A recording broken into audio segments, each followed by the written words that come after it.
Greetings and salutations everyone. In one of my most recent videos, I talked about the future of the Horde leaders in each individual detail, pertaining what their future might hold for their race and their faction. Now originally, I didn't have plans to talk about the Alliance as I honestly wasn't so sure I could talk about them properly. After all, I'm mainly Horde and that's not going to change anytime soon. However, after thinking long on it, I have decided that I will do my best to talk about the future of the Alliance leaders, to the best of my capabilities.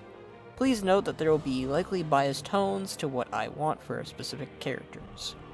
This video will also contain such content as the datamined information for the Battle for Azeroth, and the new allied race scenarios, and other possible spoilery details.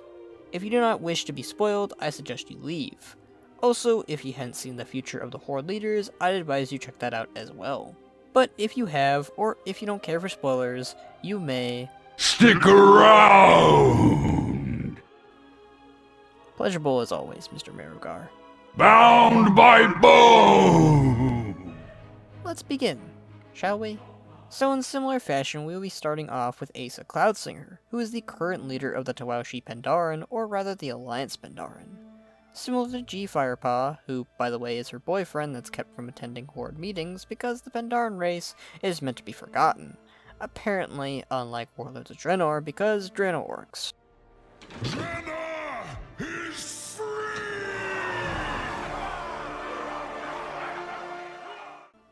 Anyway, similar to G, Asa suffers a similar fate that has prevented her from having proper screen time outside of the Pandaren starting zone, the Wandering Isles, and the end of Mr. Pandaria's The Siege of Orgrimmar, where G was nearly executed and Asa swooped in for the rescue and took him back to the Wandering Isles.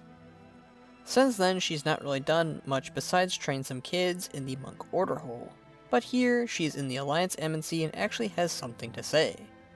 It seems like only yesterday that those of us who follow the way of the Towashie pledged to fight for the Alliance. Though I have great respect for King Anduin, I must confess that I found his father a more capable sparring partner. Please do not tell him this. Asa bows. Well, I can't blame her for throwing shade at Anduin, especially when she can give a face like this when her friend fought against Villian. Still, at least that's more than what her boyfriend has to say in the Horde Embassy. Anyway, so what future is held for the leader of the Towashie? Well, much like G in recruiting the Hosen, I believe that our friend Asa here will be recruiting the Jinyu. You know, those fish people evolved from Murlocs that the Alliance had recruited on Pandaria, in the Jade Forest storyline. I mean, hey, it would mean both sides have two races with Night Elf skeletons. That's fair. There's also some potential she'll get more Pandaren from Pandaria to join with her to the Alliance as well, if G somehow manages in that retrospect as well. And the Alliance did have a much better job at even getting the Shadowpan to join them over on Draenor when hunting Garrosh Hellscream, so that's always possible. I do think that we'll have a Romeo and Juliet-like story still held with these two star-crossed lovers, as again, that's not really been fleshed out that well, and when the factions are more at war than ever before, like before it was mostly just Garrosh and Villian, now it's everybody. So the stakes are even higher and more bloodier. Maybe have the two trying to figure out on bringing peace between their two factions, and something tragically happens. They did give the Alliance Pandaren strangely two Pandaren, rather than one, so maybe Asa will get killed by somebody, or G will be, and we can have Shen take over for the Horde Pandaren. I mean, we might as well have Gazlo and Shen as our two racial leaders. Cough cough. I'm not sure if I'd be alright with that, since we know so little about her character. It would be nice to have development with her, but I don't really think death would really solve that for either G or Asa. Next we have Gelbin Mechatork, High Tinker of the Gnomes and leader of the Gnomes of the Alliance. Now the Gnomes have probably been snuffed the most in regards to lore in the World of Warcraft. Even when the Darkspears triumphantly took back their isles, the Gnomes, meanwhile, were only nearly successful, and failed to get their home back because the Gnomes are the apparent laughingstock of World of Warcraft, despite their awesome-looking machines and adorable little ears. Just give them their home, Blizzard. It's right next to Ironforge, and you could probably make a nice phased instant city for them. Yeah? Anyways, my love for the gnomes aside, the allied race the gnomes could potentially bring in are, I'd say, at least 2 or 3. From the top of my head, there is the leper gnome, the same gnomes that were biohazardly infected when the drowning out of the trogs proved poorly. Some are even in the Undercity and Silvermoon as assistants or slaves. Yeah, not sure if I'm okay with how my Winterveil sweater is done in Silvermoon anymore. Ugh. There's the mechagnomes, their former selves or ancestors that are all mechanized and mostly machinery. Hell, that would be pretty awesome to have Mimiron officially join the Alliance, and have a Titan Forge Warden be the leader. However, not sure he'd be doing that, considering he's busy keeping Alxaron in check.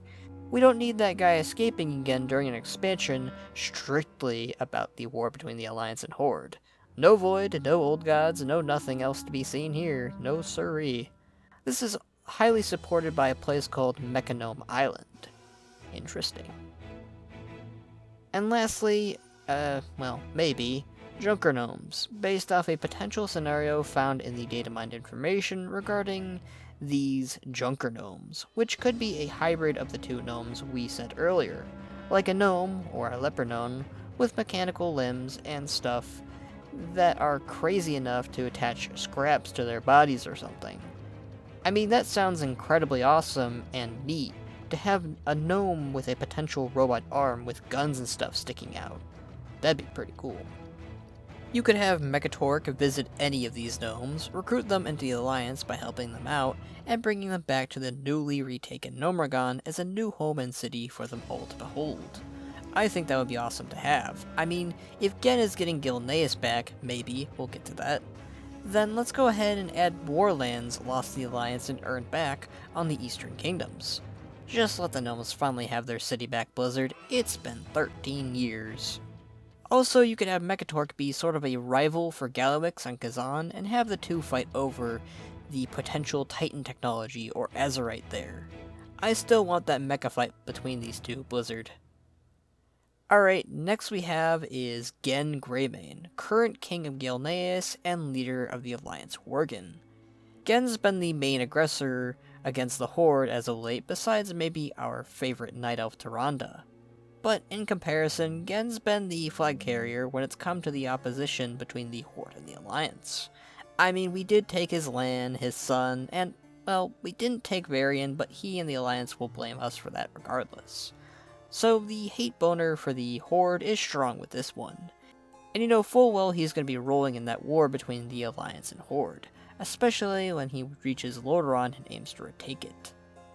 Now with Lordaeron in more ruins than it was before, due to Sylvanas pretty much plaguing the place up, if I can't have it, nobody can, as the saying would go in this situation, so Undercity really isn't for anyone to grab right now, and most of the Eastern Kingdoms belongs to the Alliance already. The Horde does still have some dominion in the northern parts of the Eastern Kingdoms. Most of that includes Quel'Thalas or the Arathi Highlands. This leaves a potential window for Genn to retake Gilneas for himself, his people, and the Alliance. What could Genn get his people for an allied race, though? Well, thinking through it all, there are 2 potential races, and one of them has nothing to do with the Worgen, I'm afraid. Let's start with the more obvious choice, though, the Feral Worgen or Night Elf Worgen, located in the Dream. And I get what you're probably thinking on what I'm thinking too. More elves? Are you bloody mad? A potential maybe to that question, but yeah, I'm in that boat too. I don't want more elves more than anybody, probably. But if they do it correctly, we could have some cool looking Worgen with Night Elf attributes.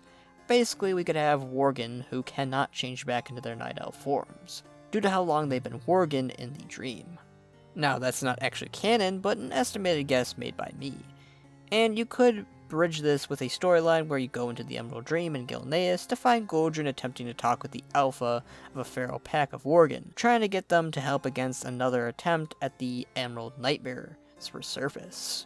You stop it, you gain them as allies, yada yada, and return to Gilneas, as there and the Gilneas' new home, since every allied race comes with its own mini-hub or city. Another allied race that Genn could potentially grab, if Jena fails to, is the Koltaros people.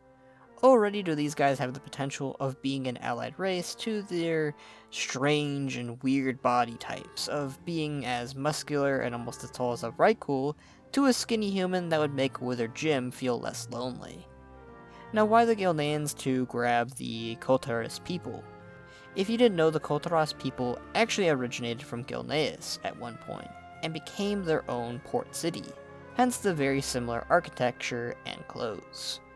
Though, I'll be honest, I think it's more likely that we'll get Jena to recruit these guys, and officially dub her an actual leader of the Alliance, with them joining under her as a new Queen of Koltaros or something. We'll get to that shortly.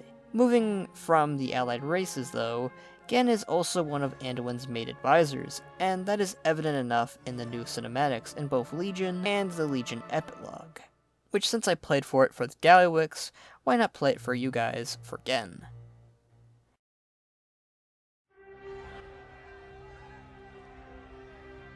Like many of you, I know firsthand the pain of loss. My father, King Wrynn, gave his life to save his people. He knew that no one, not even a king, is more important than the Alliance. And because he and so many others had the courage to make that sacrifice, we did the impossible. We defeated the Burning Legion. Spymaster Shaw. Back so soon? But by living our lives, our joy, I need to speak with him. these are the gifts of the fallen. Now. And we must cherish and celebrate them. For the Alliance!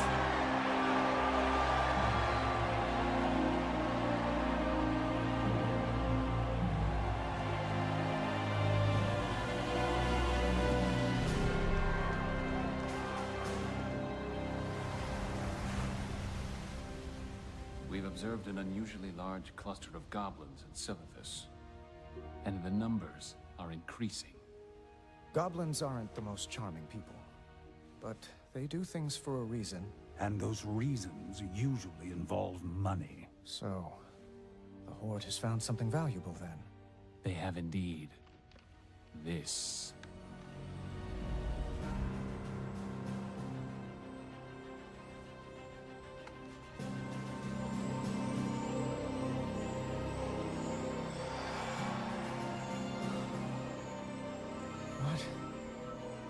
What is this? We don't know. It would seem the Horde does, and we must find out more. Agreed. We have eyes on it.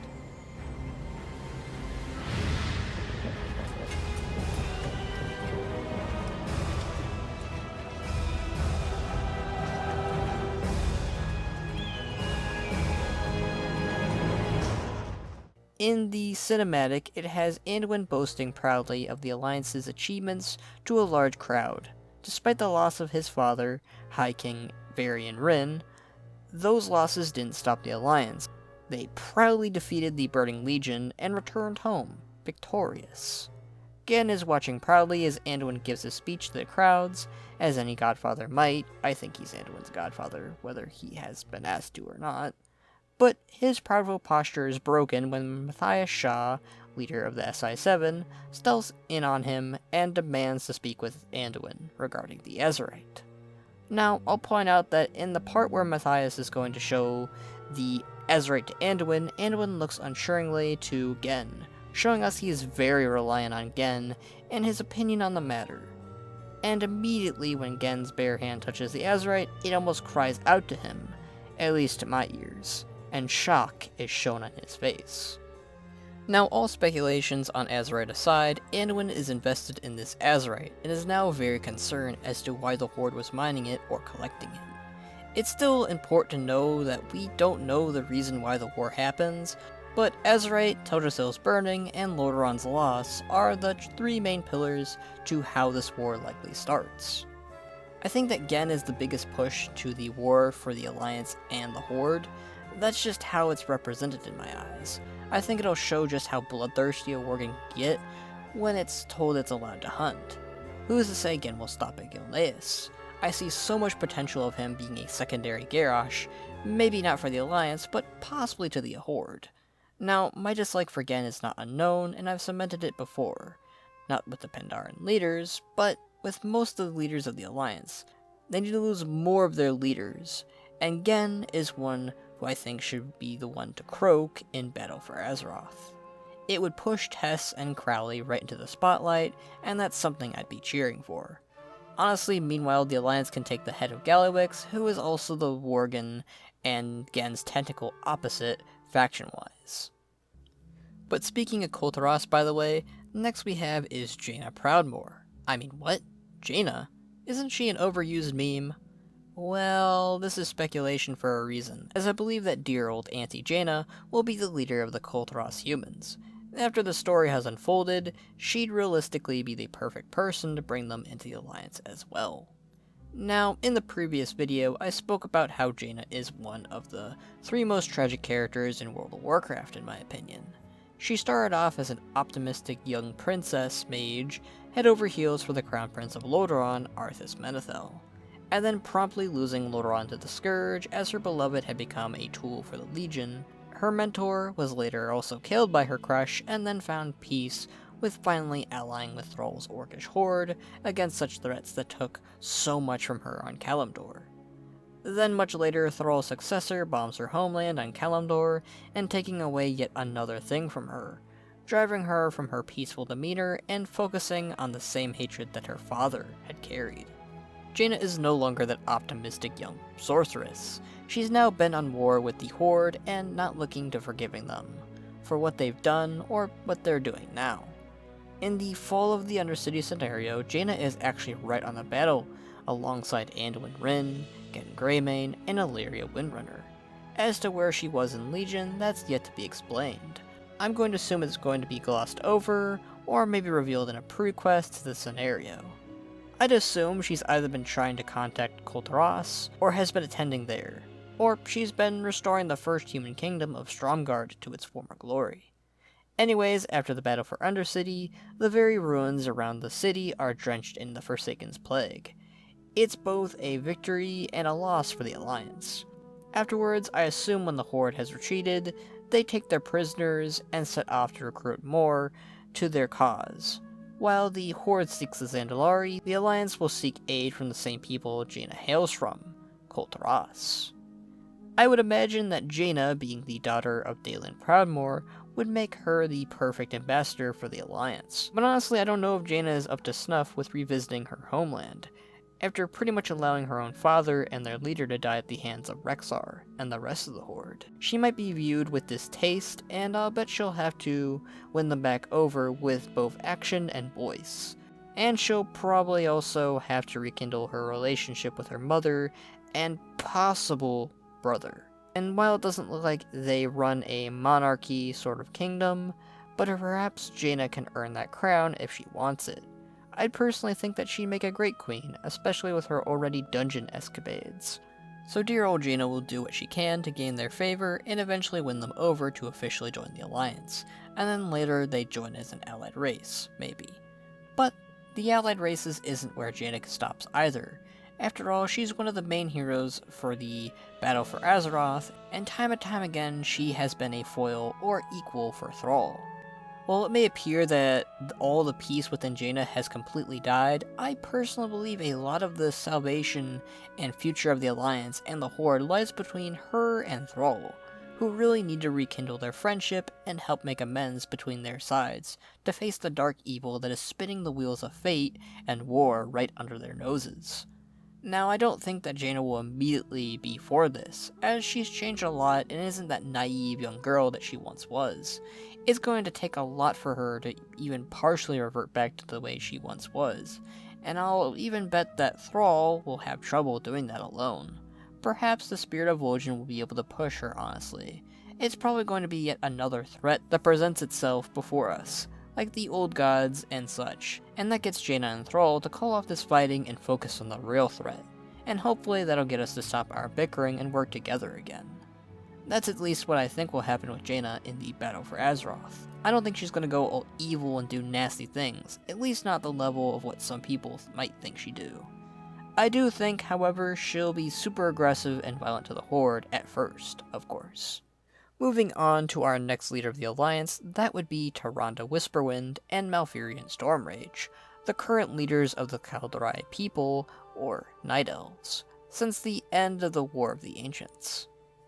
Now with the destruction of their home Teldrassil, the loss of Ysera from the Nightmare's return, Ajara's own return, well, that's coming shortly, I wouldn't call it a sacrifice, but the disappearance of Illidan Stormrage, and the now Nightborn enjoying the Horde, it's not really been great for the Night Elves as of late, and it's not going to get any better in my speculation here. So we know already that Teldrassil is going to burn, right? Now, all things aside on how the fire started and who started it, the home of the Night Elves is lost, and who is suspiciously missing in the embassy and not been mentioned much after the burning occurrence? Malfurion Stormrage. I said before that more Alliance leaders need to die to make it fair for the Horde leaders that have died lately. Well, killing Malfurion off is one way of doing that, Blizzard. It is my belief that Malfurion Stormrage will die in the fires of Teldrassil, and will die getting all those who he loved to safety. He dies a hero's death, and hopefully a badass one. I've got nothing against Malfurion. Sure, he's got some funny lines, and was a bit of a dick to Illidan. But compared to Tyrande, he's not so bad. It is also my belief that Malfurion was not killed by the Horde's doing, but rather the Servants of the Void. As after all, it wasn't so long ago that the Twilight's Hammer disrupted a meeting with druids disguised as the Orcish Horde. Malfurion is noticeably someone who knows about the old gods, and knows that they need to be dealt with swiftly. He's a threat to the old gods' plans, and therefore they need to get rid of him. That would also help fan the flames even further between the two factions. Malfurion's death would also be very needed character development for Tyrande. As of late, Tyrande is a pretty disliked character for her actions to the Horde, and even her immature actions within the Alliance. I remember in Warcraft 3 on how badass and savage she was, but it was more than justified in the story, as it was her first encounter with the orcs and humans. Killing her beloved husband off gives her a great motive on why she would want more war with the Horde, but also give a spin of tragedy to her character. Make her depressed, make her cry, make the woman feel emotion, and you'll have people connect with her more properly. I know I'm making her almost sound like a Jena 2.0, but if you lose everything, that can change you. Hell, maybe even make Tyrande into a better person than she was before, through it. I love a story where she's trying to figure out who actually killed her husband, rather than instantly blame the Horde. So anyways, for an allied race to accompany the sad and depressed Tyrande, I would suggest the race of either Cenarius' children or the Furbog. Now I understand they're not exactly a Night Elven race per se, but we already have Void Elves, and I don't think we need more than 2 elves per faction right now.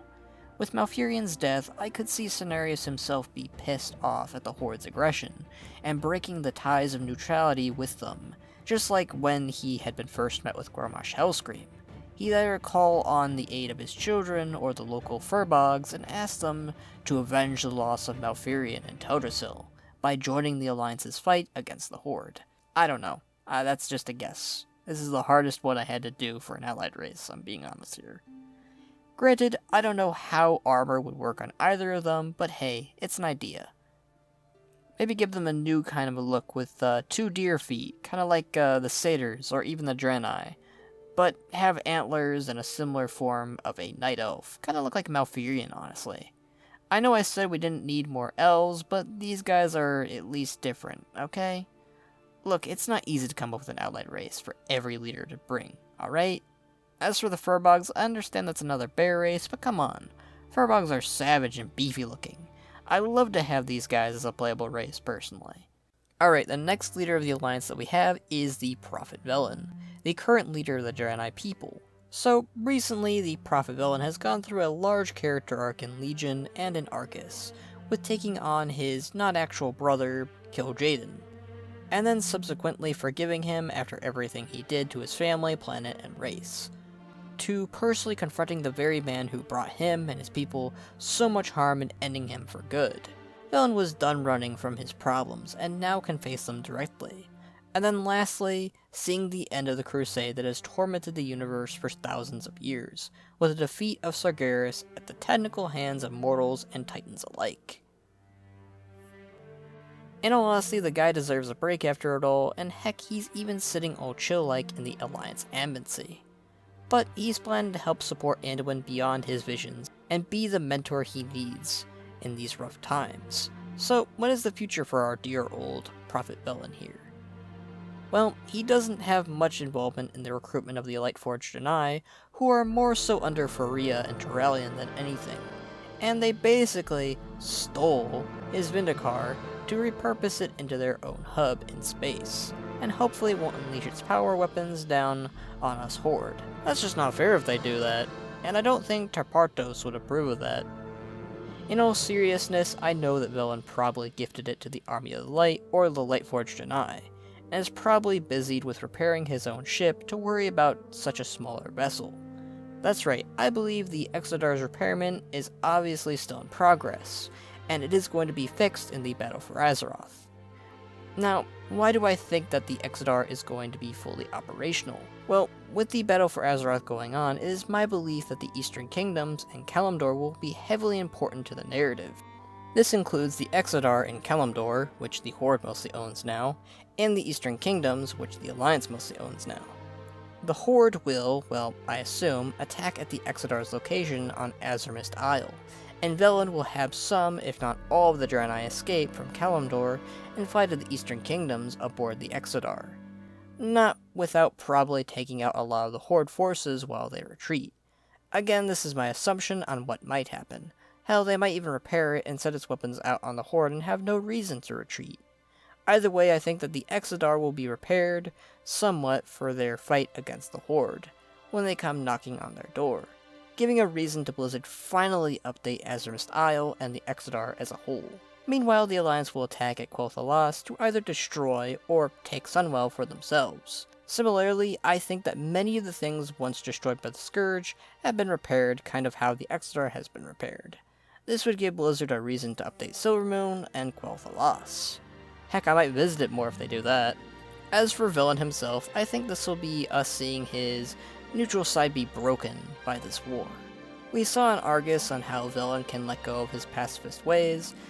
We've usually seen Villian take roles of someone neutral and not really opposing the Horde in any way. However, I think that Villian will see that the Horde, currently, wouldn't be open for negotiations, and will take a much more direct approach with the rest of his people. Though when the opportunity presents itself, I think he would be open for peace talks. At the same time, Villian really could be taking a back seat and just advising Anduin on smart decisions, being his mentor and all, while Genn takes on the more of the war mentor approach. In speaking of Tyrande, I think he could, or might, teach Anduin in similar techniques that a paladin might. Not exactly using paladin abilities, but you know, he's got a sword, he uses a light, why not combine the two for Anduin? I mean, he's no paladin, I'm not saying he's a paladin, but he's a priest with a sword, and that's what Tyrande basically was at first. So it would be nice to see that type of relationship, I guess. Moving along, we have the Council of Three Hammers: Muradin Bronzebeard, Falstad Wildhammer, and Moira Thorazin, which are the three dwarf council leading over the Dark Irons, Wildhammers, and Bronzebeard clans within the Alliance. Sadly, we won't be talking much on Muradin here, despite him being my favorite of the three, although we could perhaps see some melee training with him and Anduin, hopefully, as Arthas himself was trained under Muradin in that form of combat. Either Tyrande, like I said before, or Muradin would be great teachers with that new sword of his. Anyways, regarding Moira Thorazin, she is probably the most interesting of the three in regards to what she is. Basically, she was the wife of the late leader of the Dark Iron Clan, making her the default leader upon his passing. Then once Magni turned into a crystal man, she would try and lay claim to Ironforge by force as its new queen, having sway over both the Bronzebeards and the Dark Irons, technically. But cutting it short, that didn't end well for her, and she was nearly killed by Varian and his SI-7 agents. But Prince Anduin convinced his dad not to kill her, and that enabled the Council of Three Hammers to be formed, at least until she was fit to rule. Now, they dabbled with her character slightly in the past, mostly during Mist of Pandaria, but nothing much as of late, besides getting to talk to Magni after he woke, and say some really good words to one another. Again, Moira's developed a lot, and that's pretty great considering she was pretty much a female dwarf Garrosh at the start there. But where does her future lie? Well, I'd say it's high time the gal finally donned that crown as Queen of the Dwarves, similar to what Magni used to be. And her first act in doing so is recruiting the Dark Irons finally into the Alliance. We already know that they'll soon be joining the Alliance as a new allied race, though I have no idea what their interaction in Kul Tiras is going to be. But it makes sense that she'd attempt to bring them into the Alliance, as I'd imagine there would be some kind of skirmish over who leads the Dark Irons, and she has the Alliance help her out with getting that situated. I'd assume the current false leader is someone in the Twilight's Hammer, or worships the old gods or something. And as their own base, perhaps it could be Blackrock Mountain itself, or Grim Patrol. Hey, maybe she manages to cleanse it and offers it to the Wildhammer, and they share it. Sharing is caring, after all. Speaking of the Wildhammers, it is possible that at some point Blizzard could offer the dwarves something like straight-back orcs, and rather than an allied race, they could give them war paints that makes them look just like Wildhammers, since the Wildhammer and normal dwarves don't look too different currently. I can't see Blizzard doing a second allied race quite yet for the dwarves, but possibly they could do you guys the Wildhammers much later, and make them look more distinct. Maybe. Now, I don't think the Council of Three Hammers will be dissolved either if Moira became queen, as I think she would value Muradin and Falstead's words, so much then remain a trio of equals, or the two could be advisors. I don't know. I just don't think that they would be, done in like that, you know? And lastly, we have King Anduin Wrynn, leader of the whole Alliance and human people. Recently, Anduin has taken a big step up as king as of late, with terming with the loss of his father, to rousing his people on mournful and festive times. But with the Horde's current aggression, he's taking a different approach than he normally does, which before was very peaceful. Now he's going out on the front lines and smacking orcs with Charlemagne, and taking a cleave from Saurfang and surviving. I'll give the credit on surviving and accomplishing such feats like that. But it does feel very unlike him. Now it could just be Genn and Tyrande, and even Jena, whispering and telling him it's time for war. But I personally think this was his call, in a way. And I still think it's caused unnaturally. Ever since Anduin touched that Azeroth in the cinematic, something clearly happened, and I think Anduin has been made a pawn from it. Maybe.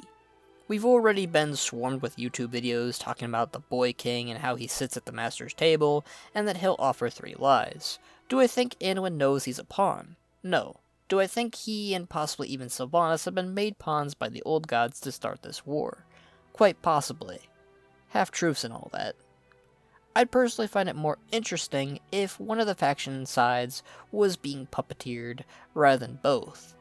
But then again, they could have complete freedom and there's no corruption going on or anything, and we're just all misunderstanding each other and killing each other before uttering a single word.